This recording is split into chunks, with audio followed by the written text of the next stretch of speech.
In the second video dealing with buffer systems, let's move over a couple of pages to this sample problem. We've talked about the common ion effect.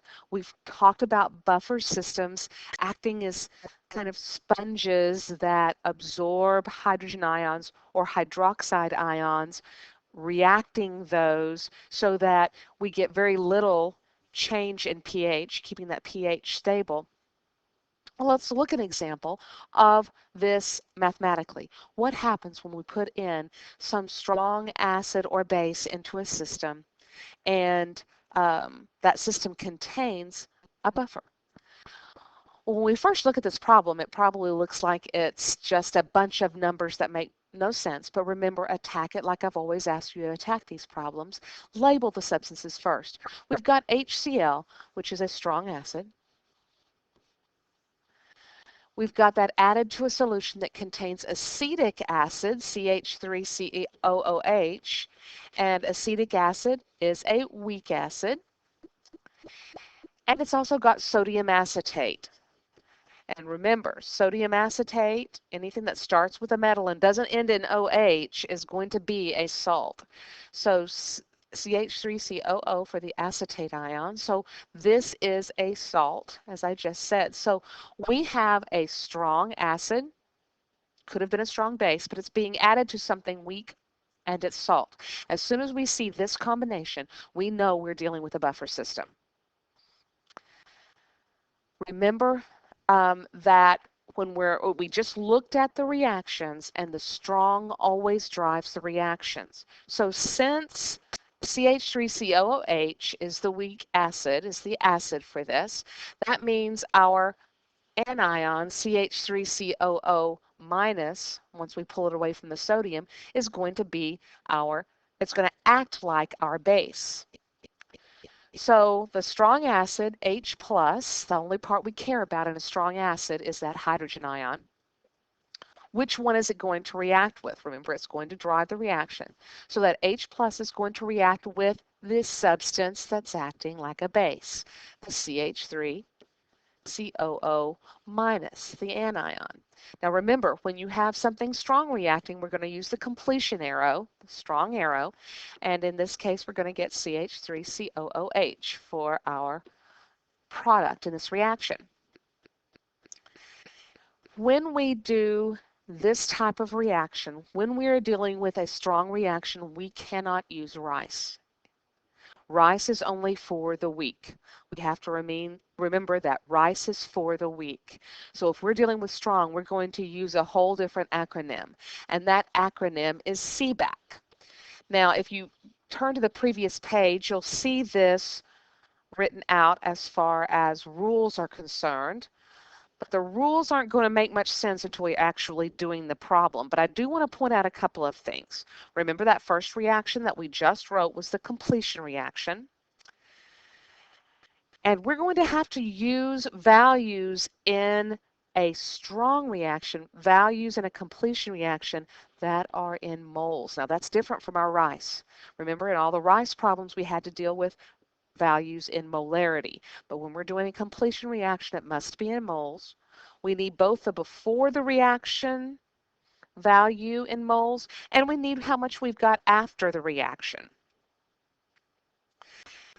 Once we figure out how much has been used up or what's been done as far as that strong acid or base is concerned, the final part that we've got to do before we can start the rice reaction or the rest of the problem is to change back to molarity.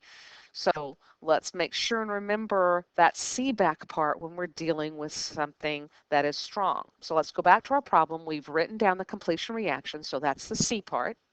Now we need to come up with the moles so that we can come up with the before value for how much of each of those substances we have. So we go back to our problem, and I'm going to do this as a side calculation over here. It tells us that we have 0.100 liters, and I really should have put a dot here, but to make that have a few more sig figs, but 0.100 liters times the 0.1 molar, which is moles per liter, is going to give us a 0.01 mole amount for our HCl. So this is what we've got for our HCl right here. So that's going to start out our value here for our H plus. And now we want to find out the value for our acetate and for our acetic acid. It says that we have 0.120 molar acetic acid and that we've got 0.455 liters of it. That's going to give us 0.0546 moles of our acetic acid. So the acetic acid right here is 0.0546 moles. And finally, we have the same amount of volume, 0.455 liters, but this time we've got 0.090 moles per liter for our acetate ion, our sodium acetate. Remember, the sodium's not going to do anything. It's just going to be a spectator. Doesn't get attacked by water. So it's not going to be involved, but that acetate sure is. And so when we multiply that, we get 0.0410 moles of our acetate. So 0.0410 moles of acetate. So now that we know how much we're going to start the reaction with, we're going to subtract. It's going to be minus x plus x here. However, now, since we're dealing with a strong reaction, we know what that x value is to begin with because we're going to completely use up one of those reactants. It's a completion reaction. Completely use up the least amount of reactant, and that least amount is our 0.01 moles of H plus.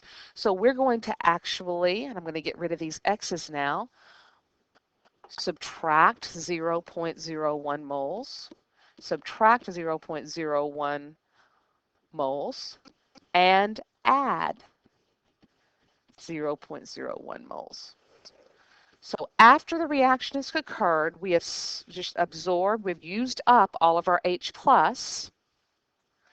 We have 0.0310 moles of our acetate, and we add in and get 0.0646 moles of our acetic acid now.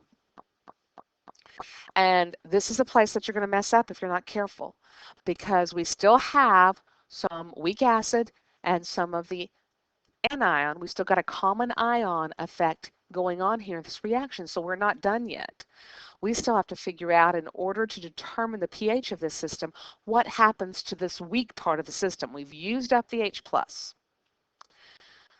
So the last part of CBAC is to change back to molarity, remember. So I'm going to divide both of these by the volume. Now watch it, because look back up here. We added 100 milliliters of acid to the 455 milliliters of solution. Make sure that you are dividing by total liters here after you've mixed those substances together. We have 555 milliliters total now. So I'm going to be dividing these values in liters by 0.555 liters for both of them. And when I do, I get 0.0559 molar for my acetate and 0.116 molar for my acetic acid. So that's what I've got left in the system, and that's what's going to determine what happens in the rice part, the equilibrium part of my reaction. So if there's anything left in here that's weak, any weak acid or base left, that's going to drive the reaction. So I've got acetate and I've got acetic acid. The acetic acid, the weak acid or base that's left over, is going to drive the reaction. So the reaction to start my rice equation is that CH3COOH. Now this is rice, this is equilibrium, remember. So we're going to get that equilibrium arrow. And I'm going to go ahead and react it with water because many of y'all are liking the idea of reacting all of our weak acids and bases and our salts with water so that you don't ever forget what's going on there. So reacting that with water, I get CH3COO minus and H3O plus. So now I'm going to fill in for my initial with what I had left in the reaction before.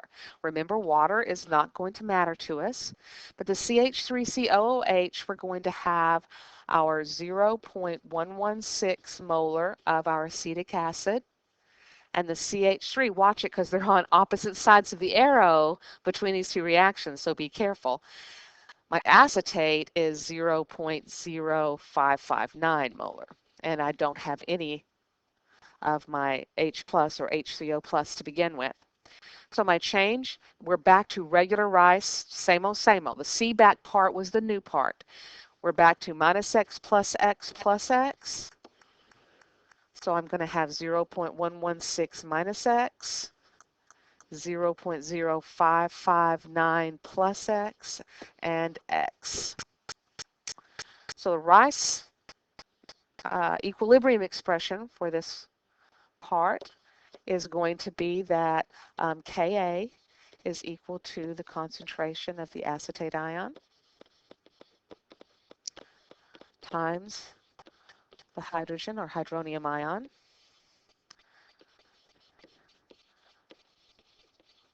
divided by the concentration of the acetic acid. Ka, if you'll look above, is 1.8 times 10 to the minus fifth.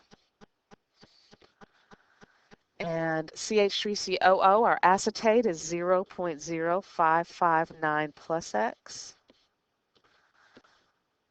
X for our hydrogen ion or hydronium ion. And the acetate is 0.116 minus X. Remember that we can neglect X. So this is approximately equal to 0.059, excuse me. I'm almost out of room here, so I'll try to squeeze this in. 0.0559 times X. I'm just going to put the X in front this time. Over 0.116. So this part essentially drops out. So I'm left with the fact that X is going to be equal to my 1.8 times 10 to the minus fifth times the 0.116. And I'm going to be dividing that then by the 0.0559. And X becomes, check this out on your calculator, X becomes 3.74 times 10 to the minus fifth molar. Now remember, look above, molar hydronium ion or hydrogen ion, either way.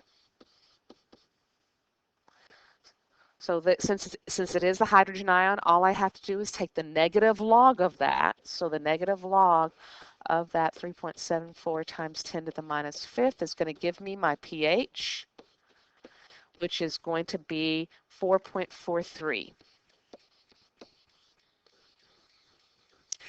And that's the pH of this system in which we've added a strong acid to a buffer system.